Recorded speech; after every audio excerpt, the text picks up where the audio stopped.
Evan?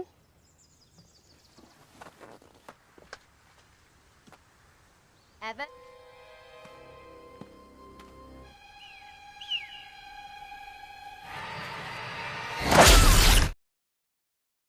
Halo Rebasaners, apa kabar kalian? Semoga baik-baik saja ya. Di kesempatan kali ini, Adesis mau bahas film tentang Chris dan 5 remaja yang terdampar jauh di tengah hutan setelah mobil mereka bertabrakan. Namun saat mereka menjelajah lebih dalam ke hutan, mereka menghadapi nasib yang tak pasti dan mengerikan. Film ini berjudul Worm Turn 2003. Daripada kalian penasaran, langsung aja kita ke alur ceritanya.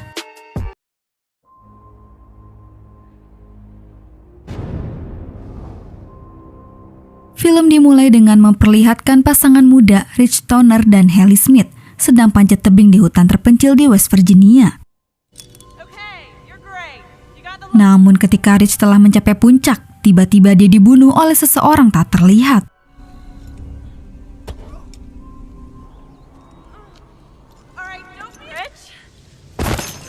Sementara Haley yang tidak tahu kondisi di atas, ia pun segera menyusul Rich. Akan tetapi dia begitu kaget saat melihat Rich tewas terbunuh. Kemudian seseorang mulai menarik Haley ke atas tebing. Daripada harus menghadapi bahaya di atas, Haley terpaksa memotong tali dan terjatuh. Setelah terhempas ke bawah, Haley mencoba untuk melarikan diri ke mobil secepat mungkin. Namun dia terkena jebakan tali berduri. Haley pun ditarik si pembunuh dan berteriak putus asa. 3 hari kemudian, diperlihatkan mahasiswa kedokteran Chris Flynn tengah berkendara melalui jalan pegunungan Green Brand County. Kebetulan pada hari itu, Chris sedang terburu-buru mengejar waktu untuk kepentingan wawancara. Namun sebuah kendala menghadang, di mana jalur yang dilalui Chris mengalami kemacetan lalu lintas yang disebabkan oleh tumpahan bahan bakar kimia. Chris yang memilih memutar balik, dia singgah di pom bensin terdekat. Di sana, Chris menanyakan arah kepada pria tua pemilik pom bensin, serta menemukan sebuah peta.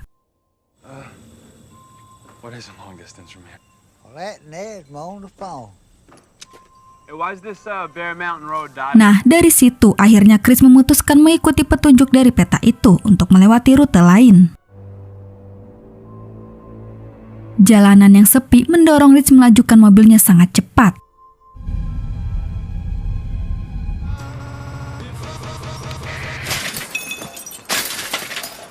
Tidak sengaja dia menabrak mobil lain yang sedang terparkir di tengah jalan.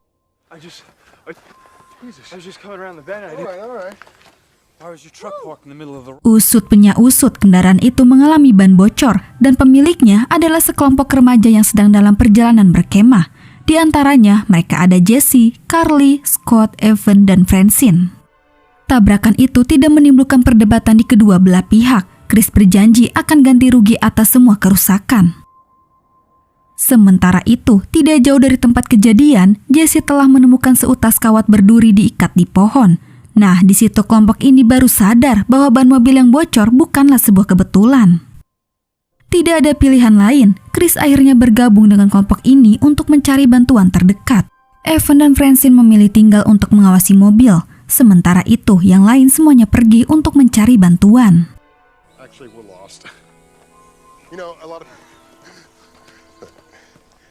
Beberapa menit kemudian, setelah ditinggal rombongan, awalnya Evan dan Francine memanfaatkan situasi untuk asik berduaan. Namun keadaan berubah ketika Francine kemudian menyadari bahwa Evan telah menghilang.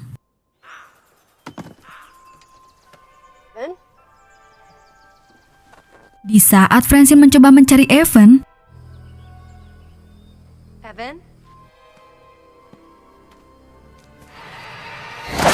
keduanya pun tewas dibunuh oleh sosok yang muncul dari dalam hutan. Sejauh kaki melangkah masuk ke dalam hutan, Chris dan kelompok itu hampir sia-sia mencari bantuan. Mereka sama sekali tidak melihat tanda-tanda keberadaan orang lain. Sampai akhirnya mereka pun menemukan sebuah kabin yang terisolasi di tengah hutan. Di situ terlihat banyak sekali mobil bekas. Tidak curiga, Chris dan kelompok itu sepakat untuk masuk ke dalam kabin tanpa izin. You can't just go barging into someone's house like that. Bella, I need to remind you.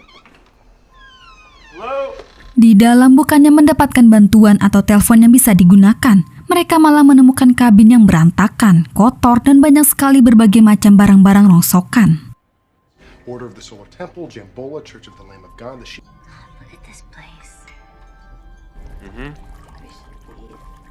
Sampai di mana mereka semua sangat terkejut saat menemukan bagian tubuh manusia. We have to go now. Tepat di waktu yang bersamaan, si pemilik kabin pun akhirnya datang. Sangat menakutkan, mereka semua panik karena tidak ada jalan keluar selain pintu depan. Kelompok itu sementara terpaksa bersembunyi di dalam kabin. Penghuni kabin itu adalah 3 pria gunung yang berpenampilan mengerikan, yang notabene adalah si pepat burik pemakan manusia. Ternyata mereka pulang dengan membawa jasad Francine. Jesse pun kaget, ia sedih dan hampir tidak percaya dengan apa yang ada di hadapannya. Di situ mereka terpaksa menyaksikan sebuah kengerian, bagaimana para psikopat itu dengan asik memotong-motong tubuh Francine dan memakannya. Setelah para kanibal tertidur, Chris mengajak yang lainnya untuk melarikan diri. Akan tetapi,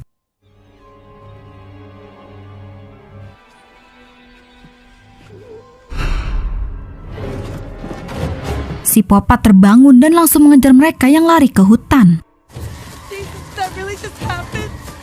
Berharap segera cepat menemukan jalan keluar, mereka malah berlari ke sebuah tempat di mana di situ mereka menemukan mobil-mobil yang tersisa dari korban sebelumnya.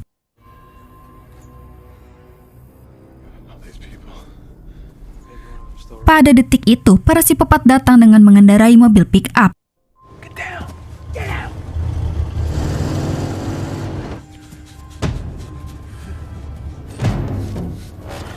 Dengan keadaan yang terdesak, mereka pun membuat rencana pelarian.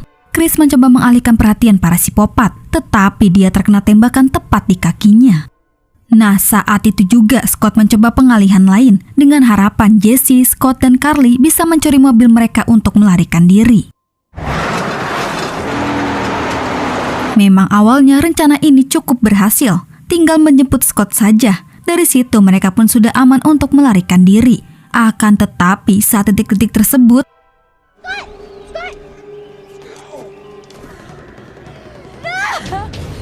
sayangnya sebelum dia bisa meraih mobil, Scott harus tewas terkena beberapa tembakan anak panah.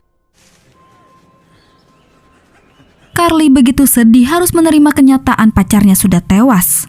Carly, we have to keep going. Sejauh ini diperkirakan pelarian mereka dengan mobil sudah cukup jauh, sampai akhirnya mereka memilih jalan kaki agar besar kemungkinan para psikopat itu kehilangan jejak mereka.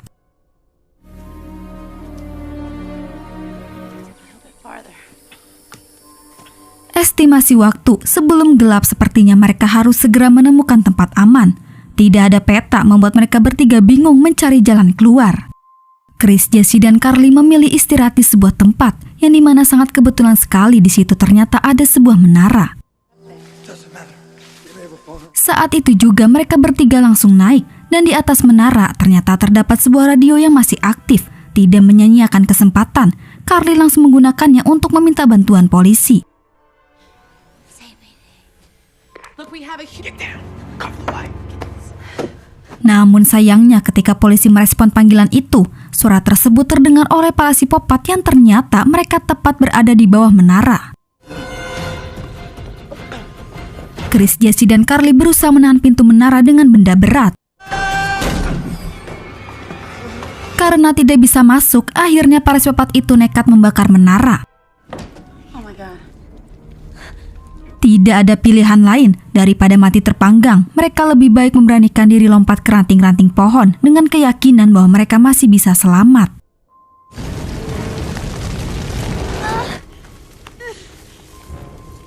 Chris, Jesse, dan Carly mendarat di pohon tanpa mengalami luka apapun.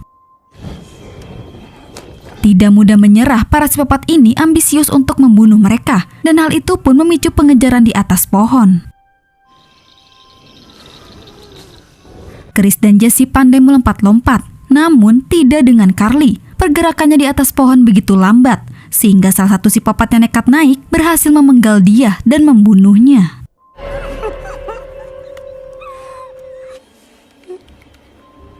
Dari situ, Chris membuat jebakan di mana dia menarik cabang pohon, sementara Jesse memancing psikopat untuk mengikutinya. Here, come and get me!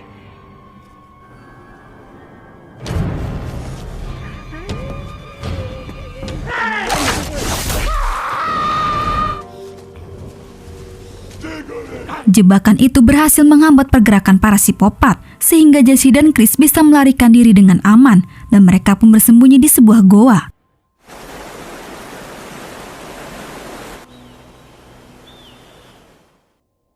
Di keesokan paginya, Chris dan Jesse segera bangun, lalu kemudian mereka kembali melanjutkan perjalanan untuk mencari jalan keluar. Chris dan Jesse begitu senang saat mereka berhasil menemukan jalan raya. Akan tetapi, para psikopat berhasil menemukan mereka. Perkelahian Chris dan psikopat mendorong dia jatuh menurunin bukit. Kemudian psikopat menculik Jesse dan membawanya kembali ke kabin. Chris jatuh ke bawah dengan selamat. Di situ sangat kebetulan sekali dia bertemu dengan polisi yang melintas. Chris berusaha menjelaskan dan meminta pertolongan, akan tetapi dari kejauhan polisi itu dibunuh oleh psikopat yang menembaknya dengan panah. Psikopat itu mendekat yang kemudian membawa jasad polisi dan kembali ke kabin dengan mengendarai mobilnya. Di situ secara diam-diam Chris ikut menumpang dengan memegang bagian bawah mobil.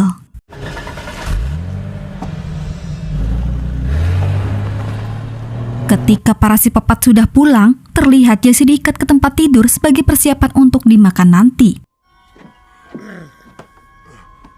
Di sana Jesse menyaksikan dengan ketakutannya saat para psikopat kanibal itu memotong polisi yang sudah tewas.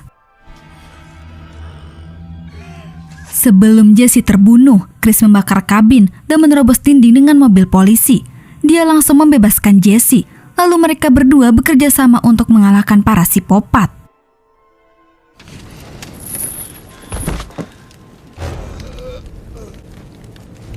Setelah berhasil menang pertarungan, Chris meledakkan kabin untuk membunuh para psikopat.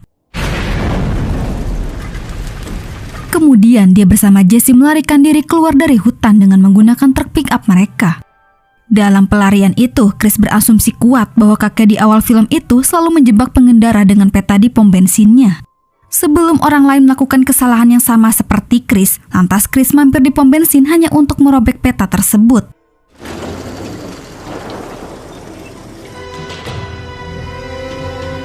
Pada adegan terakhir, terlihat seorang wakil sheriff yang telah menerima panggilan radio sebelumnya tengah menyelidiki sisa-sisa kabin yang hancur.